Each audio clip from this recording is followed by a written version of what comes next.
It's like a So, myth. so this is just continuing on that topic. It's just like, check this out. Then a child in this country.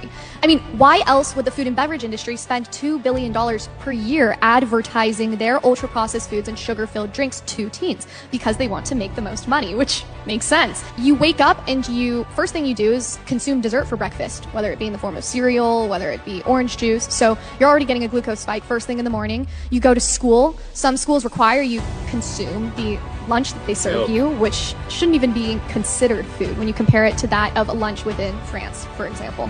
And if you don't do that, then you're getting food from the vending machine, or you're going to a fast food restaurant with your friends. Then after that, you're snacking the minute you get home because the 3 p.m. slump is real and you have tons of homework to do. So you are again eating ultra-processed foods, candy bars, drinking Coca-Cola, drinking energy drinks filled with sugar and these industrialized oils. And then once it comes to dinner, if you're lucky and your mom still cooks, then you might have some real food. And Finally. She has a real bad attitude, bro. Well, she's passionate about something that's like it's such a big issue that exists right now. Like something I thought was crazy is if you notice that some of the worst things for you to consume are on the lower shelves. Yeah. You think about that? Yeah. Because it's all about advertising. They want your kids kids to your see kids the are colorful shorter, things. Yeah. And you go, mommy, look, I want this cereal. It's the freaking. Well, get your tricks, get your Lucky Charms. Well, just to make you even more depressed about the entire state of our food and health system, she was basically saying, "Oh, dude, when you'll go home and maybe mom will cook something, and that might be healthy. Well, let's just fucking close that fucking page. Let's check this out." The only minerals that you find in plants are those that are in the soil in which they're grown. Plants will take up minerals out of the soil. And the reason why we're in trouble in America is for the last 100 years we've used a simple fertilizer, NPK, nitrogen, phosphorus, potassium, because it gives the farmer the maximum yield in terms of tons and bushels per acre. Nobody gives a farmer any type of tax incentive to make sure that you get all 60 essential minerals. It's your responsibility. Farmers only generate tons and bushels per acre. We know that it only takes 5 to 10 years to deplete the nutritional minerals out of our farm soils. And we've been using NPK for 100 years. So, you don't have to be a rocket scientist to figure out that there is a deficit there. U.S. Senate Document 264 says there's no longer any nutritional minerals left in our farm and range soil. And as a result, the crops that are grown there are minerally deficient. As a result, the animals and people who eat these minerally deficient crops get mineral deficiency diseases. And the only way to prevent and cure them is with mineral supplementation. In 1936, 60 years ago, this information was known. This is not yesterday's news. It's 60 years old. So years. It's more than 60 years old because that's 1936. It's almost 90 years old. We got to live like Nick is, bro. We got to start our own little garden. Well, everyone should have their own little garden. garden. It doesn't matter. The soil, your soil, not in mine, in the not ground. Not ours. Not if you buy it and you get it. You can make soil from scratch. You would have in there's order soil all over, Rob. What are you talking about? Yeah, sure. There's soil all over, right? The soil. No, he's talking about whole crops being grown, and then they cut them down, and then they grow it again. It's they're the crops that are they're like genetically modified crops, and it's killing the soil. It's tainting the soil. So we're getting no nutrients from these plants. Well, even store-bought soil has the same shit, man. It's the same shit. I don't buy store-bought soil, just to be clear. If you make, even if so let's say you take a shovel, you go outside, you dig in that ground. That ground has been industrially constructed on to create a housing suburban complex, right? Like unless you live in the sticks in the middle of fucking nowhere, you're not getting good soil, man. You would have to Not true. You would have to compost immense amounts of like but even then, like the food you're getting, well, that's what I'm saying is like food inside. You're taking little water in just the root. My thoughts on this is that you're taking shit from the grocery store that is ultra processed, and you're throwing that into soil. It's not good food to be composting at all. It might have some some nutritional value. In some nutritional value, yeah. If you're growing your own food, even then, it's like there's such a lack. Like it's so weird that if you go to Europe and you eat all this food, you feel fucking great. You don't feel fat, and like you come back here and it's just like everything is so makes you bloated and inflamed. It's so ultra processed. It just feels like an attack of inflammation. Yeah, it's of a disease. Why do these companies why do these companies follow their rules and not ours? It's like, and the only thing I can think of is that the laws are just not in a position where that like it's like you gotta really we gotta enforce this shit, and we gotta like make the fines like astronomical. Like it's got to be a proportionate fine to where if a company was ever hit with this fine, they would never do it again. And every other company, if they saw the type of fine that they were hit with, they'd be like, "Oh snap, Bill got somebody hit." needs to take the hit. Yeah,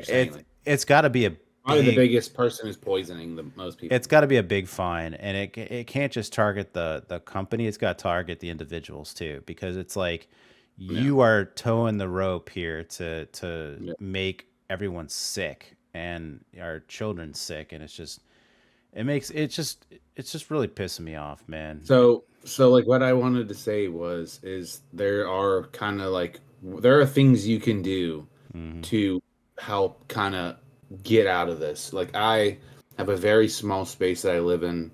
I live in the Bay Area.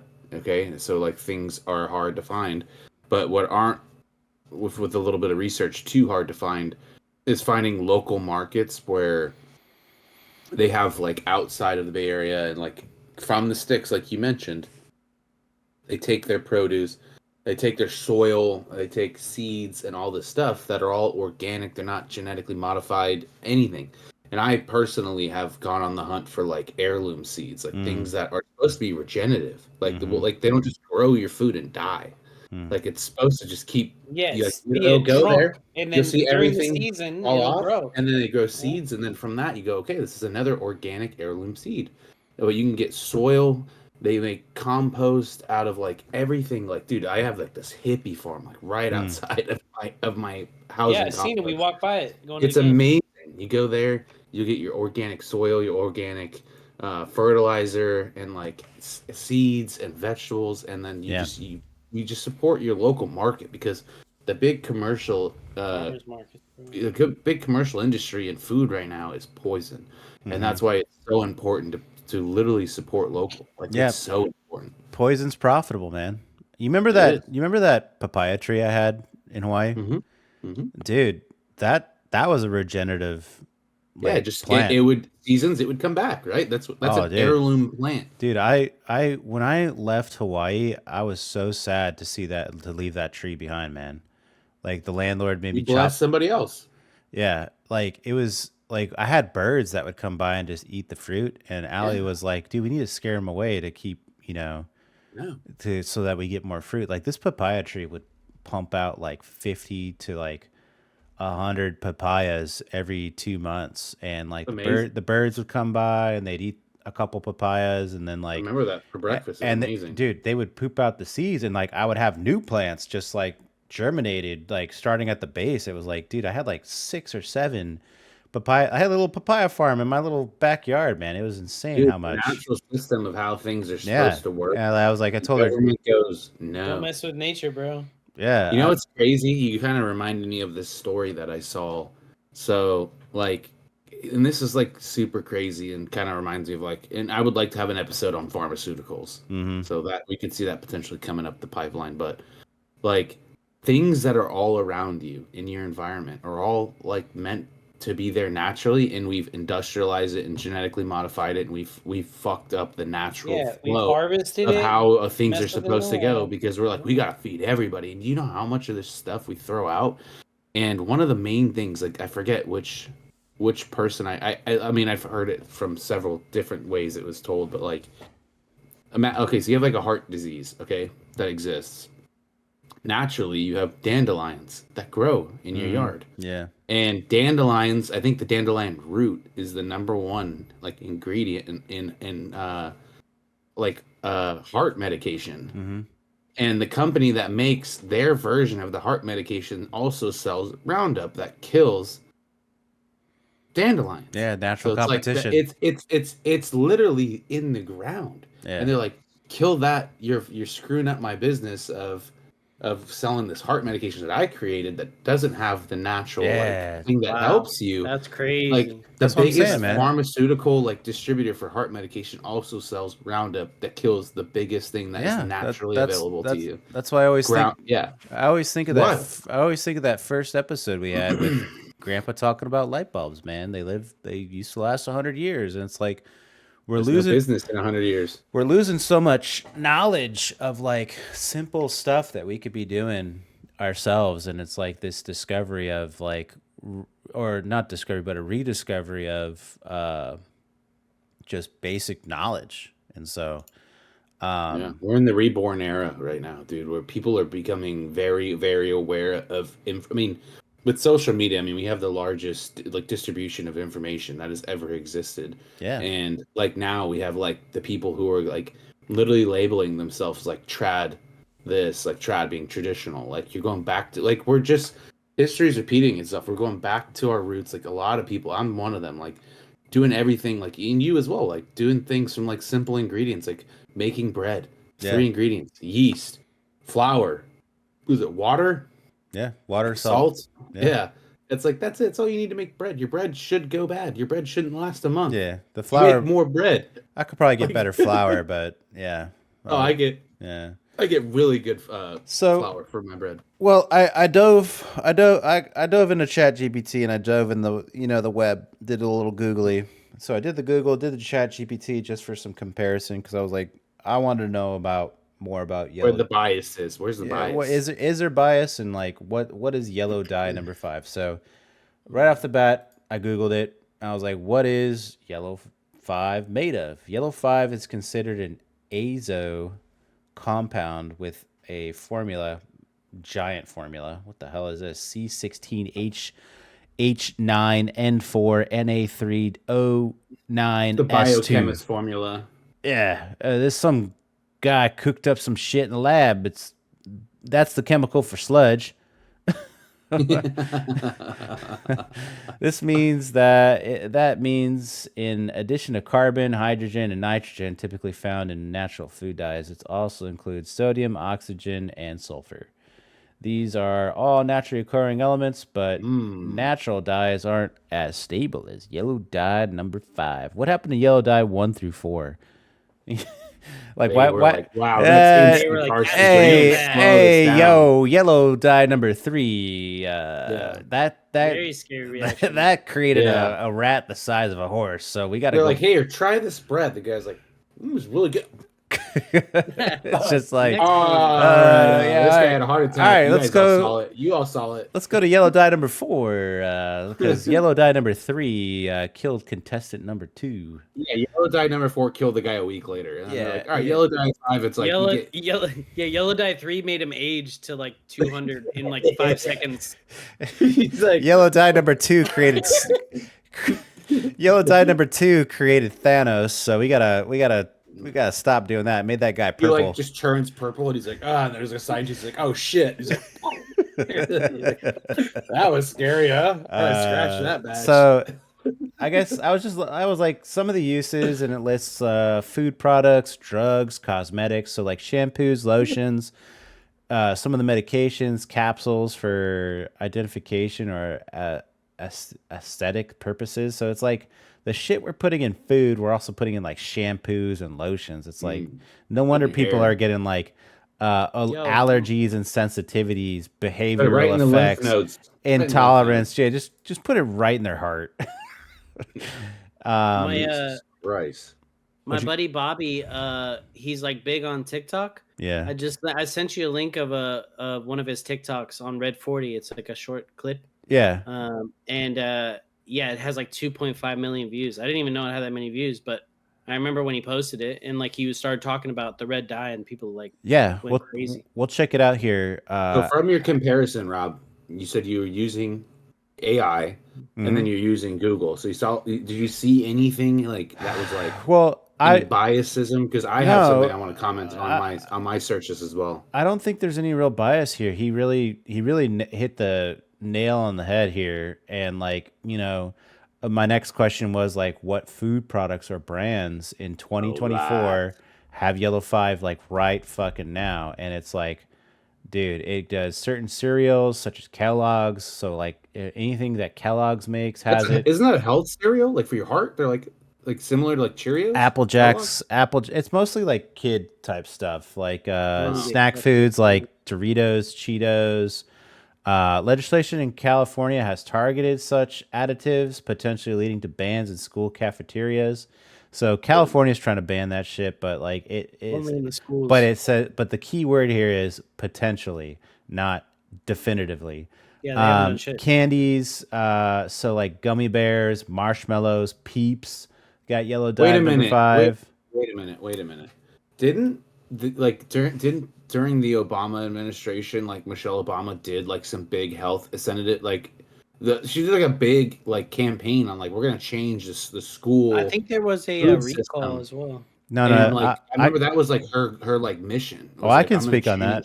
I can speak on that. That only lasted 6 months, and the sugar company and these companies are like, "Hey, yo, cut that shit out. Chill out. You need to chill out. Cut that shit out." So like it lists sources here, so it feels pretty legit. Like I'm not gonna really click on all the sources, but a lot of sources is Food and Drug Administration and the New York Post, Food Navigator, USA, The Sun, and then the next question I asked was what brands specifically have this? So Kellogg's, Doritos, Cheetos, Mountain Dew, Jell-O, Betty Crocker, Hostess. And then I was like, are Cheetos in the USA different than the Cheetos in Europe? And it's like, significant. That's how it gives it that yellow color. Well, it's more than like, how do you make green, Mikey? Yellow and blue. So it's probably some blue dye number 5. That's also in there. A little bit, Baja Blast. Yeah, and so I love it. Yeah, so essentially it's like, Cheetos, blah blah blah, are different from European shit. And I was like, when was Yellow 5 introduced into the U.S. food? So it's like it's been in U.S. foods since the 40s, and then like he was saying, like right around the 60s and 70s is its use increased dramatically in the decade that followed, particularly during the processed food boom. So like McDonald's, right? Yeah, they're like, we gotta kill these hippies. Well, it wasn't like let's kill over our damn country. It wasn't so much let's kill the hippies. It was let's how do we make more money? Like do we use real cheese or can we use this like additive to make us more profit? And it did. It made them way more money. It made them some of the biggest, companies in the world. And so, like, then I was like, when was it discovered that Yellow 5 caused all these health adverse effects in food consumption? And it's like right around the 80s is where regulatory attention started really looking at all this stuff. We started seeing, we started getting the studies down in the 2000s, behavioral and cognitive effects. I guess there was a landmark study in 2007 commissioned by the UK. It's the UK's version of the FDA Food Standards Agency, and it linked synthetic dyes, including Yellow 5, to increase hyperactivity in children, and this prompted the European Union to require a warning label on the foods, saying we said that needs to happen. Basically stating that they may have an adverse effect on activity and attention in children. It's like, I feel like the focus is really of these agencies towards children, but I think we need to have just a general study on just average people and what does it do to the average adult. Like, yes, protect the kids. Let's protect everybody though. Like if this shit's bad for you, like let everyone know that it's bad. Yeah. And then so like ongoing concerns, right? And it's like, and then I asked it, what is the regulated? So basically said, current consensus, while the FDA maintains that Yellow 5 is safe for consumption in regulated amounts, many experts and organizations advocate for research.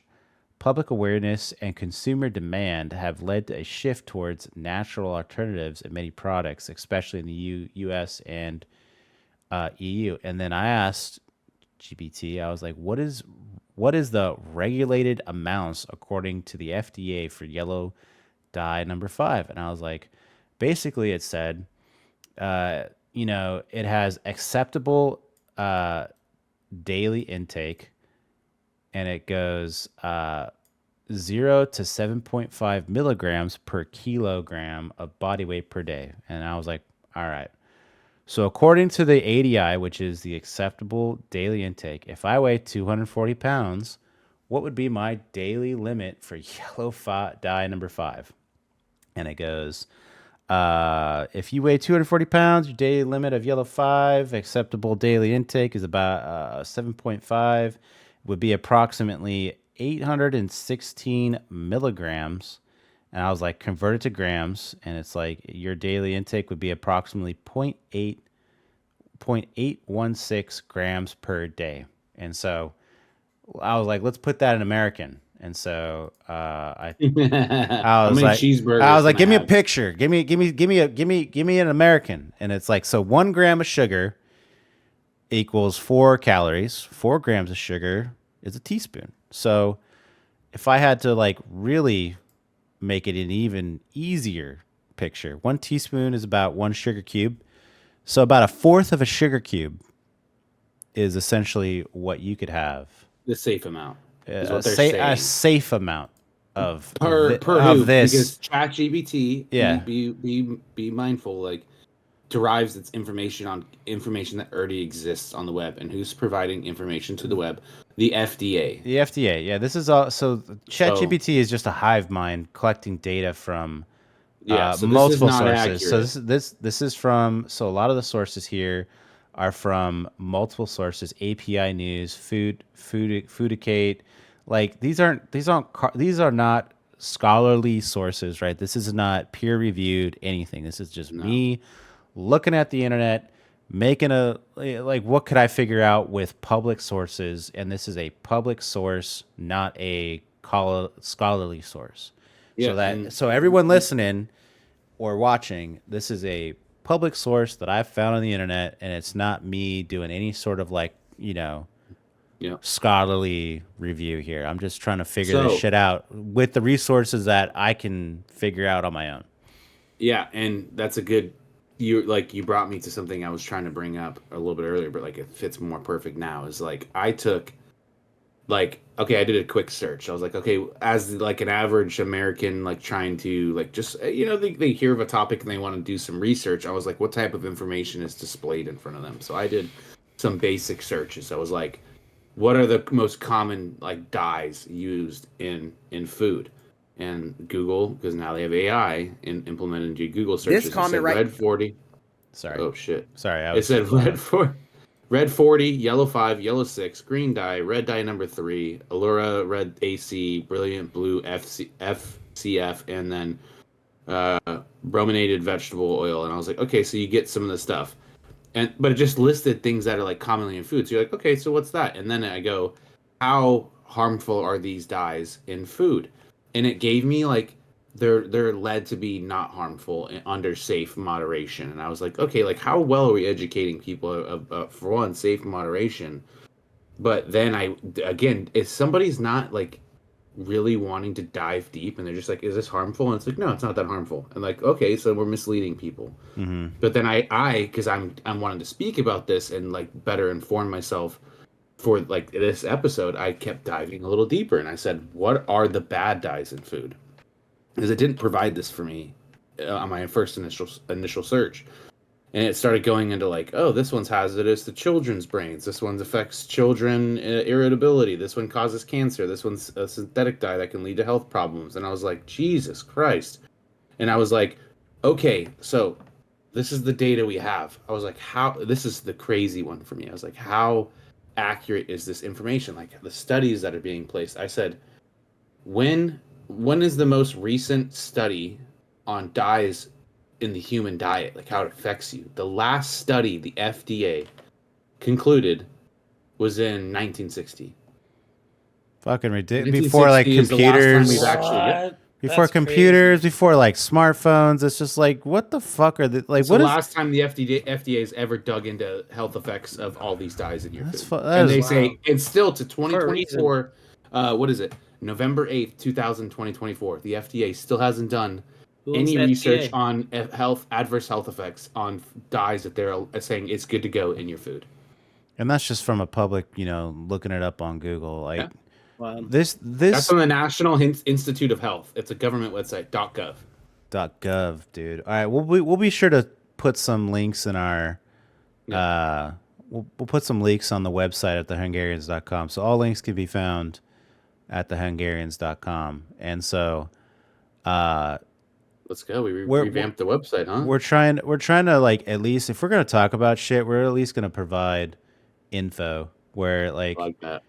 You know, let's keep it legit. Let's try and, you know, provide information that's not, you know, completely out of our ass, but this is just basic information that average Americans have access to. Yeah. And I mean, you can roll that beautiful Bobby Bean footage?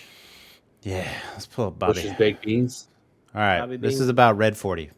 Right here. I only eat Red 40. Do you know what that stuff does to you? Let's get into it. And hopefully you guys aren't still eating Takis. These things are covered in Red 40, and if you aren't sure what that does to you, let's check some clips. Many chemical additives in our food have been removed from food in Europe because of health concerns. As you'll see, a food safety scientist is blaming the FDA. Our investigation begins with a Johnston County family who traced their son's extreme behavioral problems to red food dye. It's been pretty hard over the past few years. So now that I got your attention, let's read some... Yeah, I poop really hard. It's been really hard. Come on, let's go. Like no stuff on Red context 40. for it. Research has linked Red 40 to cancer. Research has also associated food dyes with problems in children, including allergies, hyperactivity, learning impairment, irritability, and aggressiveness. So when you're doing your research, please don't try to convince me this only applies to children. This also applies to adults, and if you guys don't believe me, let's watch some more clips. There's no benefit to the dye, and there's no telling how many kids are out there or adults are out there that are suffering. And I have to agree, there's so many adults that don't even know what this Red 40 does to them. It's been linked to cancer and serious health issues. And not to mention, they're getting this red dye 40 from an insect our body does not like. If you purchase a food item like this yogurt, if it's red, stop and take a look at the ingredients list to see what dye is making it red. Now, it could be a synthetic dye made from something like a coal tar sludge or a petroleum distillate, or it could be made from cochineal bugs. The cochineal bugs, like I have here in front of me, this is a very common food dye as well.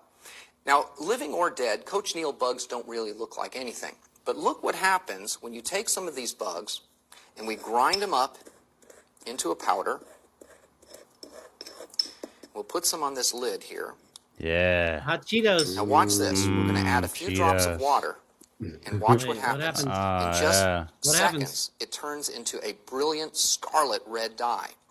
How do we go from that to we should put this in some Cheetos? How do we monetize these bugs? Hey, we got a fucking lot of them. There's so much we could dive into when it comes to food, man. We could do another hour on red. Next episode, we'll probably do another dive into red dye number 40. And the thing I want to dive into maybe on the next episode is protein. As you've noticed, or I've noticed over the last couple years, is protein no longer has to mean if you get a chicken or say a chicken nugget or a dino nugget, the protein on the back doesn't have to be derived from chicken. If it just says protein, it might not be chicken. It might be bugs. Who knows? Who knows what? That's sludge, sawdust, hey, protein. boss, Protein from trees. All flour, or if we just use a little bit of sawdust, you can get that $1 million and go on that nice vacation. Just saying, sawdust. Hey, and he's like, yeah, give me the sawdust. It's like, hey, listen, man. I got 2 options on my desk. Number 2. What? I haven't even told you what it is. Which one is cheaper? Give me number. You want to read? It's like I came here to lead, not to read and make money. What's our time at right now for the podcast? I gotta pee. We're at an hour, so if we want to call it here I'm pinching, dude. We're gonna wrap it up here, and we'll be doing. It's such a mountain of information, and this is just the surface level shit right here. We just dusted off the book, dude. Man. I just coughed, and it's just like, oh god. So we got a lot to talk about. Yeah, you can catch our episodes every Friday at 5:30. We post our episodes on YouTube, Spotify, and Apple Podcasts. Go ahead and check out all of our socials. We've got short clips that we post on X, Instagram, TikTok, Facebook. I'm going to the gym, baby. Check out all the usual socials. You can find our stuff at The Hungarians. And you could also find our sources and more info at thehungarians.com. Have a wonderful night. Thank you guys so much for watching. Appreciate you guys hanging out with us, and we'll see you guys on the next And episode. check your ingredients labels. Yeah. Thank you, bye. Bye. Yummy. Okay, thanks. Bye. Yummy sludge. Non-GMO. Only buy non-GMO. Hot Cheetos. I'm going to go eat some hot Cheetos right now. Thanks.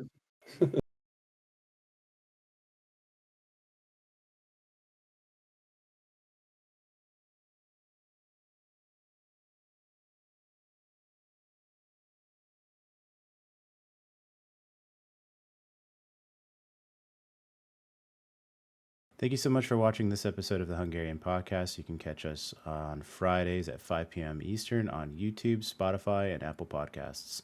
Go check out our social media on YouTube, Instagram, X, Facebook, and TikTok. We post content on there daily, and we would love to see you on there. So have a wonderful day, and thank you so much for watching. All right, peace, bye.